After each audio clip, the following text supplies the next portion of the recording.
Wealth in the American housing market is quietly moving inland. Buyers with significant capital are entirely reorganizing the demographics of suburban neighborhoods. A major portion of this capital is flowing out of coastal tech hubs like San Francisco. Buyers are liquidating equity to escape escalating property taxes and a cost of living that aggressively penalizes high earners. But the migration is also entirely regional. Professionals are leaving expensive, high-friction major Midwest metros like Chicago in search of lower density and better daily logistics. Suburbs like Fishers, Indiana, located just outside Indianapolis, are capturing a massive share of this incoming wealth. Buyers target Fishers specifically for the top-rated Hamilton Southeastern Schools and the sheer square footage available compared to their origin cities. This chart highlights the financial draw. In early 2026, the Fishers median home value sits between $415,000 and $437,000. Notice the trajectory. With 1.5% to 4% year-over-year appreciation, buyers secure assets in a stable, growing market, avoiding temporary boomtowns. Because these incoming relocators arrive with heavy liquidity, they expect a simple transaction. They assume their budget guarantees immediate access to sprawling, mature luxury estates. The reality on the ground is entirely different. This sudden influx of high-budget buyers has stripped the local supply down to the studs. Having the cash no longer guarantees you the house. Buyers who rely strictly on public search tools face a highly frustrating landscape. You can refresh the listings daily, only to find picked-over inventory and inflated asking prices. Desirable homes that do hit the public market trigger an immediate 25 to 60-day window of hyper-competition. Multiple offers, waived contingencies, and bidding wars are standard operating procedure.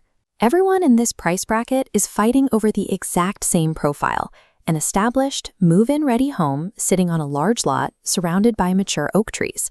This pie chart explains the shortage. Look at the total luxury inventory. That missing section represents properties traded entirely off-market. The highest quality versions of those established estates often never reach the public internet. Sellers of premium properties regularly choose this private route. They maintain strict privacy, avoid expensive professional staging, and eliminate public open houses entirely. Restricting your search to public platforms ensures you are fighting the maximum number of buyers for the leftovers of the local luxury market. To bypass the bidding wars, you have to understand exactly how the private network functions compared to the traditional model. This matrix breaks down your strategic choices. On the public MLS, your core benefit is total visibility of listed inventory, but your cost is guaranteed fierce competition. The off-market strategy flips the equation. Inventory is severely bottlenecked, but competition drops to absolute zero. Look at how this dictates leverage. In the public market, buyer leverage collapses. In a private, one-on-one transaction, the buyer holds the ability to dictate terms and timing. The catch is the bottleneck itself.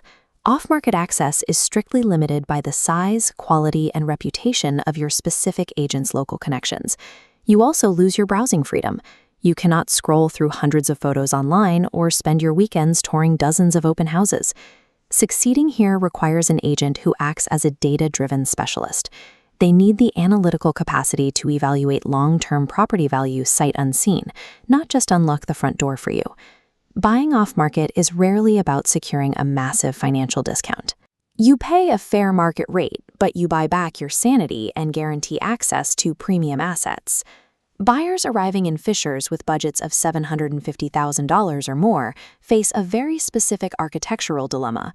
Do you buy new construction or hunt for an established estate? 2026 developer bills are aggressively marketed and easy to find on the public platforms. They offer modern finishes and zero initial maintenance. However, the land dictates the lifestyle. New builds typically set on small, barren lots with tight property lines, meaning your dining room windows look directly into your neighbor's kitchen. Compare that to the off-market alternative.